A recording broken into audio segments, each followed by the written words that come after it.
तो श्रीमद् भागवत महापुराण, सबसे पहले तो यह आप समझ लीजिए कि श्रीमद् भागवत जो पुस्तक है यह कोई पुस्तक नहीं है। लोग इसको पुस्तक का नाम देते हैं, लेकिन यह पुस्तक नहीं है। क्या है कि श्रीमद् भागवतम शास्त्रम प्रत्यक्षः कृष्ण एव ही। इसको क्या समझना चाहिए कि ये भगवान प्रत्यक्ष श्री कृष्ण भगवान ही हमारे हैं। इसको पुस्तक का रूप न देखा जाए। क्यों? क्योंकि इसमें भगवान की कथाएं, भगवान ने अपने भक्तों पर किस प्रकार कृपा किया, इन सभी चरित्रों का गुणगान इसमें श्रवण है, इसमें दर्शन कराया गया है। तो इसलिए इस शास्त्र को, इस ग्रंथ को, इस पुस्तक को कभी पुस्तक मत समझिए। ये क्या है? प्रत्यक्षः कृष्ण एव ही। ये भगवान श्री कृष्ण ही है प्रत्यक्ष। और श्रीमद् भागवत महापुराण में मुख्य श्रोता श्री परीक्षित जी महाराज हैं और मुख्य वक्ता परम पूज्य श्री सुखदेव जी महाराज हैं। तो कहते हैं कि जब तक आप किसी के बारे में जानेंगे नहीं, तब तक आपको उससे कभी प्रेम हो ही नहीं सकता, और ना ही उसके बारे में जानने की आपकी इच्छा होगी। सही चीज है कि नहीं है? जब तक आप किसी व्यक्ति के बारे में, किसी वस्तु के बारे में आप अच्छा है या बुरा है, जब तक आपको जानकारी नहीं होगी तो और जानकारी करने की इच्छा ही जागृत नहीं होगी। तो पहले तो आप इस कथा के महत्व को जानिए। इसका महत्व क्या है, इसको श्रवण करने से क्या क्या लाभ होता है, किन किन जीवों का उद्धार हो जाता है। तो पहले क्या है, इसके महत्व को आप जानिए। तो महत्व में प्रथम दिवस की कथा में श्री सूत जी महाराज शौनकादिक ऋषियों को महात्म्य की कथा सुनाते हैं। महात्म्य का मतलब होता है महत्व। तो आइए हम और आप सभी श्रीमद् भागवत महापुराण के प्रथम श्लोक से श्रीमद् भागवत महापुराण की कथा को प्रारंभ करते हैं। सभी लोग पहला श्लोक और भागवत के लास्ट श्लोक सभी लोगों को श्रवण करना है और सभी लोगों को उच्चारण भी करना है। सभी लोग हमारे साथ में बोलेंगे। सच्चिदानंद रूपाय नंद रूपाय विश्वोत्पत्त्यादिहेतवे तापत्रय विनाशाय श्री कृष्णाय वयं नमः। तो ये क्या है? ये भागवत के प्रथम स्कंद का प्रथम श्लोक है। इसमें क्या कहा गया है? इसमें तीन बातें कही गई हैं। सबसे प्रथम मुख्यतर जो बात है, सबसे प्रथम कहा गया है सत्य। सबसे बड़ा प्रश्न जीवन का एक ही है, और हर व्यक्ति यही प्रश्न करता है कि परम सत्य कौन है। आजकल तो सत्य पे ही बात छिड़ी हुई है कि परम सत्य भगवान कौन है। सत का मतलब होता है कि जिनकी सत्ता तीनों काल में बरकरार रहे, टलने हटने वाली ना हो। जैसे हम लोग क्या हैं? हम लोग एक मानव शरीर पाए हैं, ठीक, और हम लोगों क्या है? आज हैं, कल नहीं रहेंगे। लेकिन जो परम सत्य है, परम सत्य कौन है? परम सत्य परमात्मा श्रीमन नारायण भगवान विष्णु है परम सत्य। तो सत्य मतलब जो जिनकी सत्ता भूतकाल, भविष्य काल, वर्तमान काल, तीनों कालों में जिनकी सत्ता बरकरार रहे, वही सत्य है। अभी मैं यहाँ कथा कह रहा हूँ, 10 मिनट बाद कोई गारंटी है कि कथा कहूंगा? कोई गारंटी नहीं है। इसलिए जिसकी गारंटी ना हो वो सत्य नहीं है, और जिसकी गारंटी हो वो सत्य है। तो किसकी गारंटी है? भगवान की गारंटी है, सत्य है भगवान। इसलिए सत्य। और दूसरा है चित। सच्चिदानंद, सच्चिदानंद किसे कहते हैं? सच्चिदानंद भगवान विष्णु को कहते हैं। इसलिए सत्य तो समझ गए, लेकिन अब चित समझिए। बात कम करिए, कथा को ज्यादा सुनिए। तो चित कहते हैं किसे?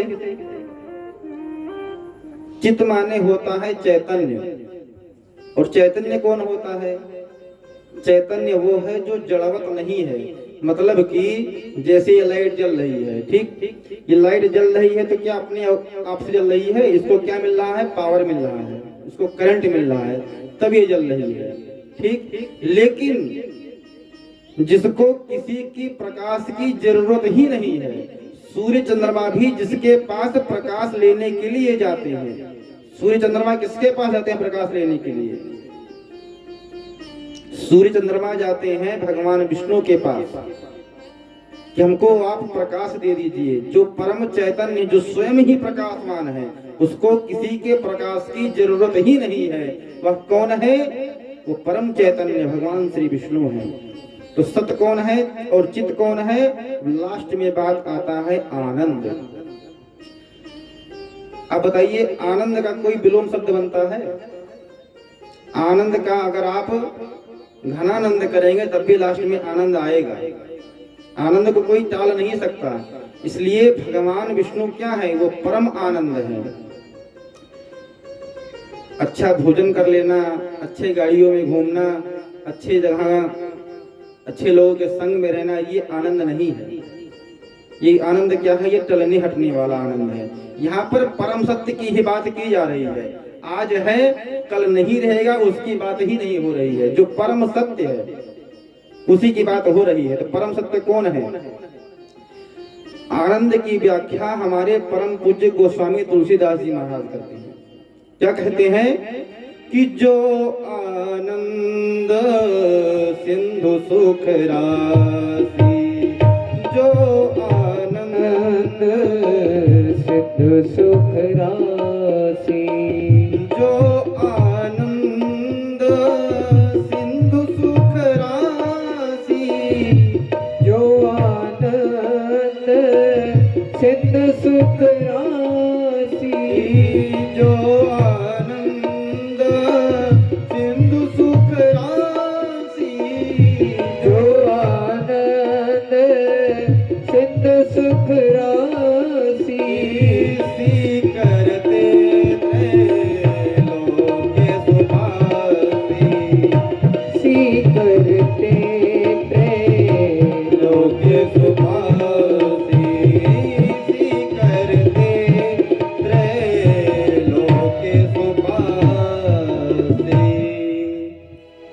जो आनंद सिंधु सुख राशि।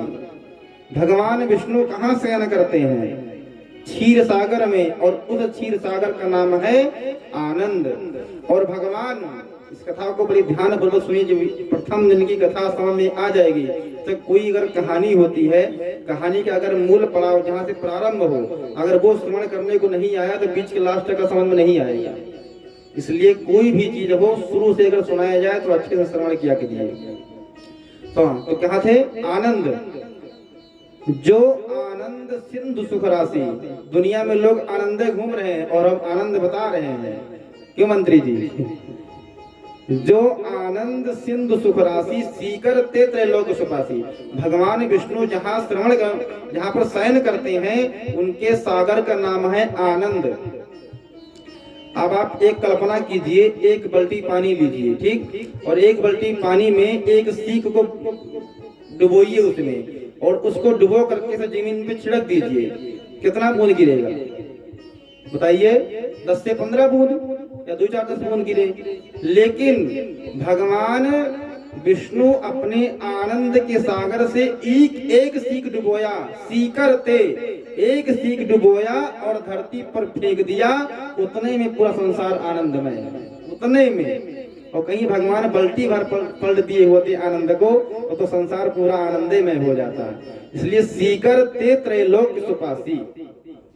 अब तो ये हो गया सच्चिदानंद। तो ये सच्चिदानंद कौन है? भगवान विष्णु। तो किसी ने कहा कि भैया ठीक है सच्चिदानंद है, लेकिन इनका कार्य भी तो कोई होना चाहिए। सच्चिदानंद है तो बैठे रहे एक जगह, इनका कार्य क्या है?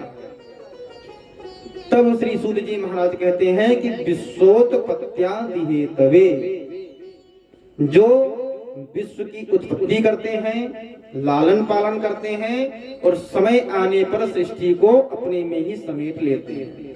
ये कौन करता है? भगवान विष्णु। तो कहते हैं कि ठीक है, सच्चिदानंद है, विश्व को बनाते हैं, बिगाड़ते हैं, ठीक है, लेकिन उससे हमको क्या लेना। तब सूत जी महाराज कहते हैं कि तापत्रय विनाशाय, भगवान विष्णु की सेवा पूजा करने से मनुष्य के जीवन में जो 3 प्रकार के ताप हैं वो नष्ट हो जाते हैं। पूरे शरीर में, पूरे मानव जीवन में 3 ही प्रकार के दुख हैं, लेकिन नाम अनेक अनेक प्रकार के हैं। कौन कौन से? तुलसीदास जी महाराज कहते हैं, तुलसीदास जी महाराज कहते हैं कि दैहिक दैविक भौतिक ताप, दैहिक दैविक भौतिक ताप, दैहिक दैविक भौतिक ताप, दैहिक दैविक भौतिक ताप, दैहिक दैविक भौतिक ताप, दैहिक दैविक भौतिक ताप, दैहिक दैविक भौतिक ताप, दैहिक दैविक भौतिक ताप, राम राज्य का हो नहीं व्यापार, राम राज्य का नहीं व्यापार, राम राज्य का हो नहीं व्यापार, राम राज्य का नहीं व्यापार। कहते हैं कि मनुष्य के जीवन में 3 ही प्रकार के दुख हैं। सबसे पहला दुख जो होता है वो ताप होता है, वो दैहिक। दैहिक का मतलब होता है देह, देह में जैसे बुखार आ जाना, चोट चपेट लग जाना, ये शारीरिक ताप है। दूसरा दैहिक और दैविक, दूसरा होता है देवताओं द्वारा ताप, जैसे फसल लगी हुई है और अनियंत्रित वर्षा हो जाए, देवताओं के द्वारा कष्ट मिल जाए, वह क्या है? वो दैविक ताप है, वो दैवीय आपदा है। लेकिन तीसरा ताप जो है वह है भौतिक ताप। भौतिक ताप क्या है? भौतिक ताप होता है जैसे भूत प्रेत इत्यादि जो अकाल मृत्यु को प्राप्त हो जाते हैं, वह उनको भौतिक ताप के रूप में उनको सुनाया जाता है। इसलिए भगवान ने 3 प्रकार के कष्ट बताए हैं, और इन तीनों कष्टों से अगर व्यक्ति को उबरना है तो भगवान की भक्ति करे। तापत्रय विनाशाय श्री कृष्णाय वयम नमः। इसलिए हम और आप सभी मिल करके, यहाँ पर बहुवचन का प्रयोग है, हम सभी मिल करके भगवान श्री कृष्ण को प्रणाम करते हैं। बोले भक्तवत्सल भगवान की जय हो। अब श्री सूत जी महाराज कहते हैं कि एक बार नैमिषारण्य तीर्थ क्षेत्र में 1-2 ऋषि नहीं थे, पूरे 88,000 ऋषि बैठ करके श्री सूत जी महाराज से प्रश्न करते हैं। क्या प्रश्न करते हैं? कि नैमिषे सूतमासीनां मभिवाद्य महामतिं कथामृतरसस्वाद कुशलः सौनको ब्रवीत्। 88,000 ऋषि सूत जी महाराज के पास जाकर के उनके चरणों में दंडवत प्रणाम करते हैं, साष्टांग प्रणाम करते हैं, और सूत जी महाराज के पास जाकर के एक ही प्रश्न करते हैं। क्या प्रश्न करते हैं? कि अज्ञात ध्वांत विध्वंस सूर्य कोटि समप्रभा सूताख्याहि कथा सारं मम करुणरसायनम्। कहते हैं कि अज्ञान ध्वांत विध्वंस, हे सूत जी महाराज, आप हमें कोई ऐसी ज्ञान की चर्चा बतलाइए जिससे हमारे जीवन को आनंद प्राप्त हो और शौनकादिक ऋषि कहते हैं कि सूर्य कोटि समप्रभा, आपका जो ज्ञान है वो करोड़ों सूर्य की तेज के समान है। और इसलिए श्री शौनक आदि 88,000 ऋषियों ने श्री सूत जी महाराज से प्रश्न किया कि आप हमें कोई ऐसा सरलतम साधन बतलाइए जिससे भगवान की प्राप्ति हो सके, भगवान कैसे मिलेंगे।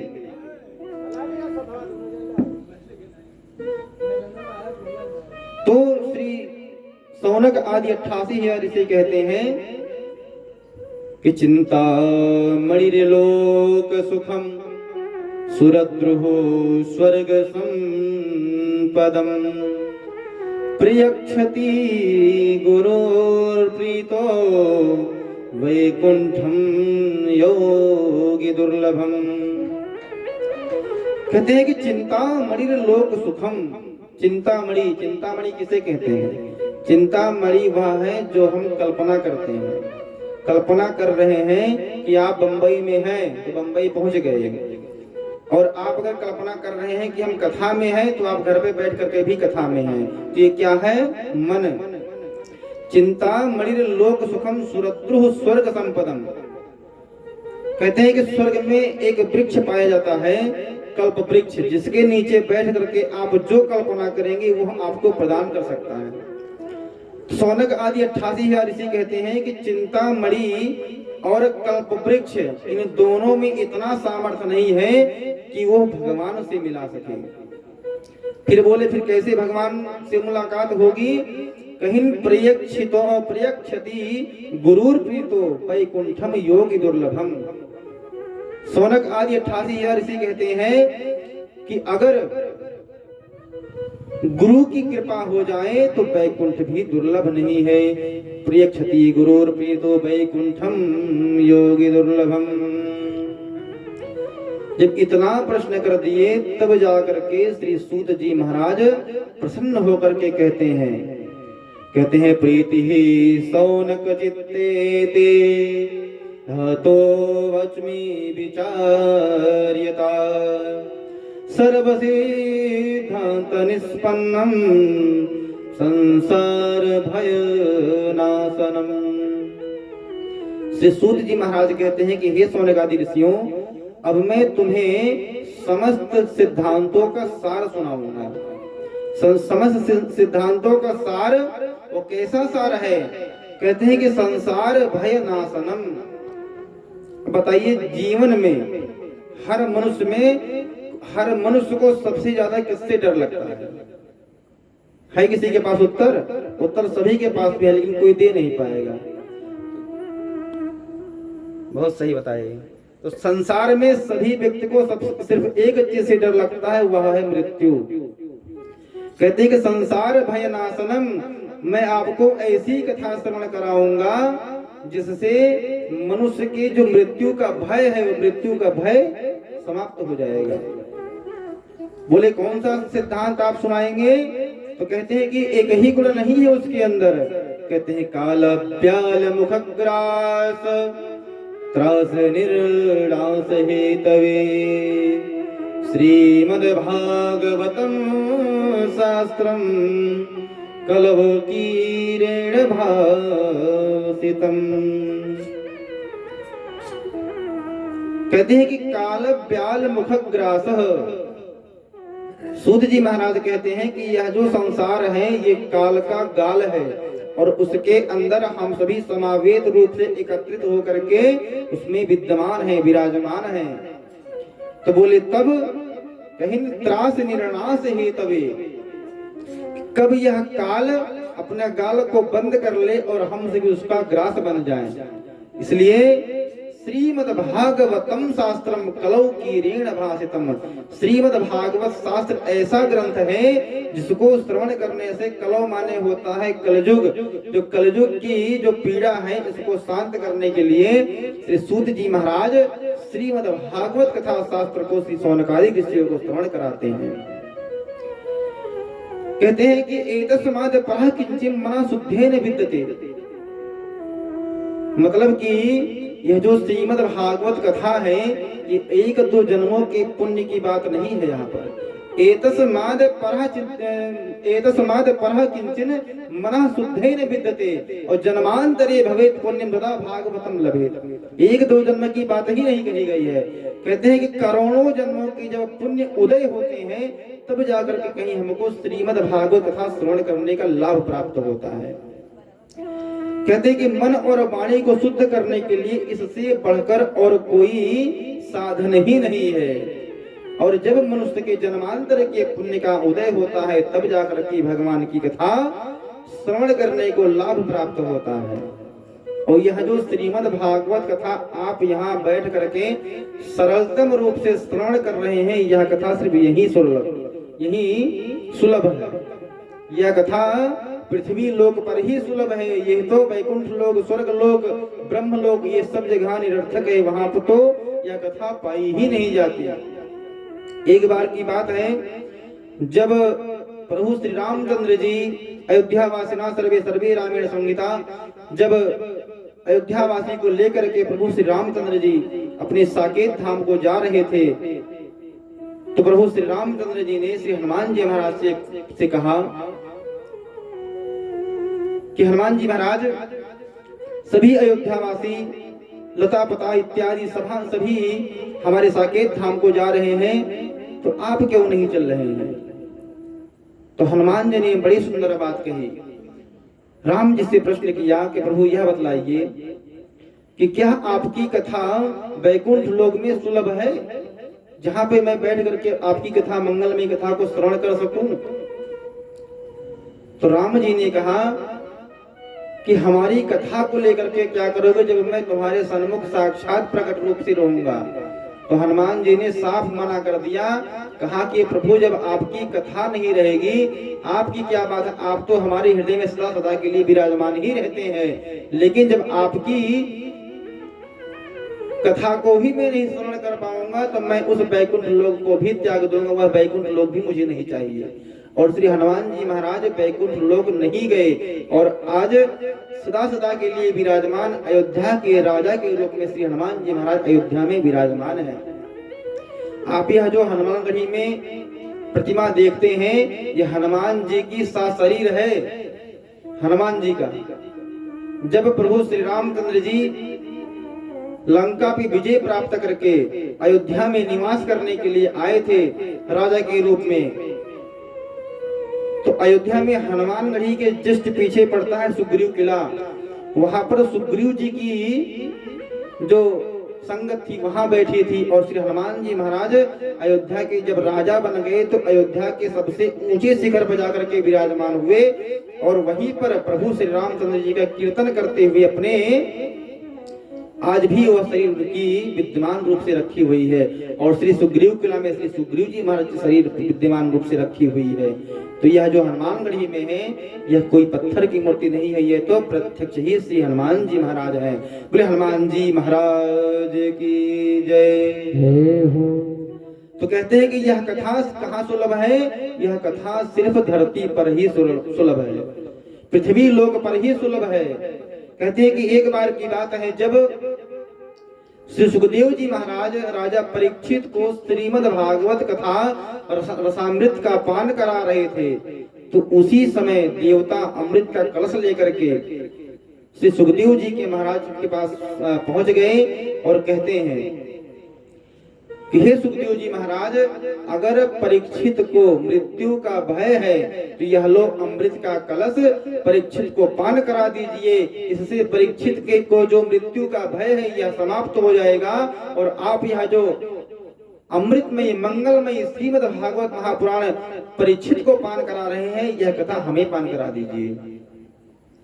तो वहां पर श्री सुखदेव जी महाराज ने कहा कि क्वा सुधा क्वा कथा लोके क्वा काचा क्वा मणिर महान, कहा तुम मंगलमयी अमृतमयी कथा की तुलना अमृत से कर रहे हो। कभी भी तुलना अगर की जाती है तो सोने से सोने की तुलना की जाती है, ना कि सोने की चांदी से तुलना की जाए। सोना कहाँ है, चांदी कहाँ है? तो कहते हैं कि क्वा सुधा क्वा कथा लोके क्वा काचा क्वा मणिर महान,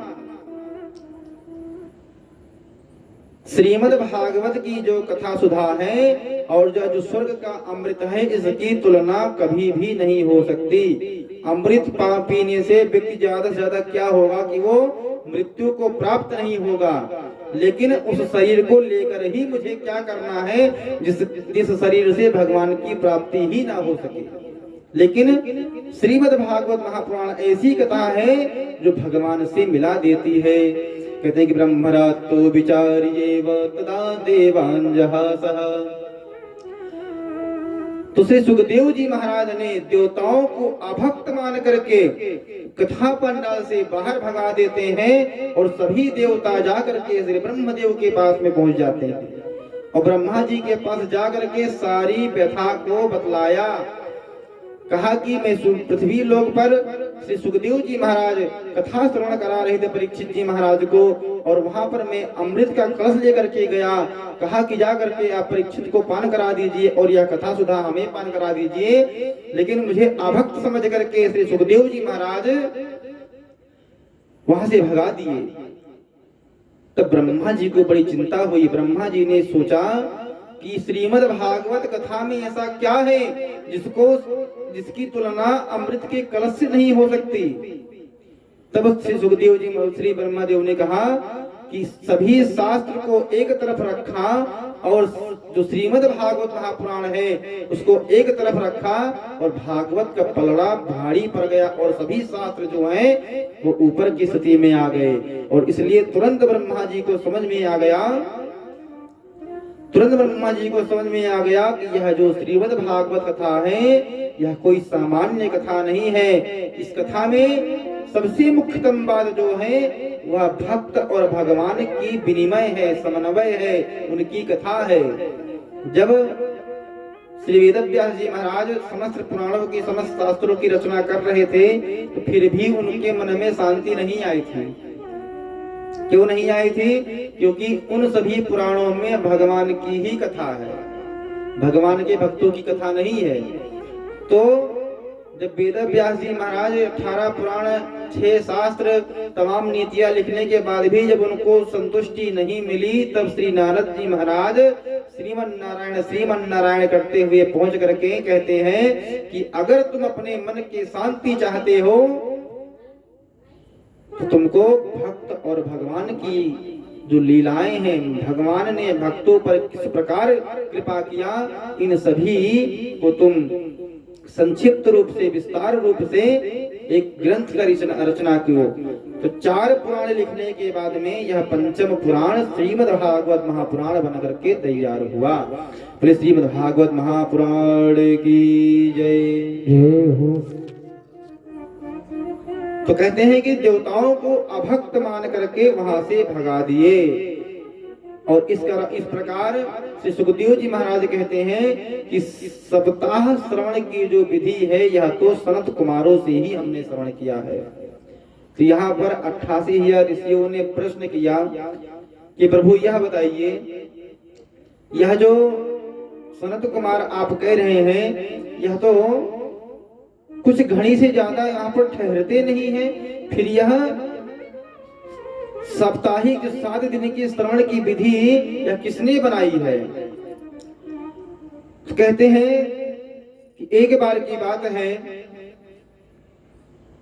श्री नारद जी महाराज पृथ्वी लोक में भ्रमण कर रहे थे।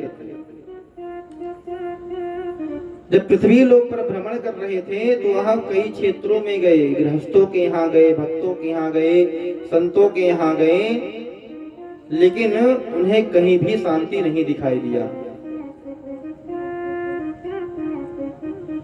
तो कहते हैं कि मैं भ्रमण करते करते मैं कहाँ पहुंच गया? बद्रीनाथ। एकदा हि विशालायं चत्वारो ऋषयो मलः सत्संगार्थं समायाता तद्रसु तत्र नारदम्।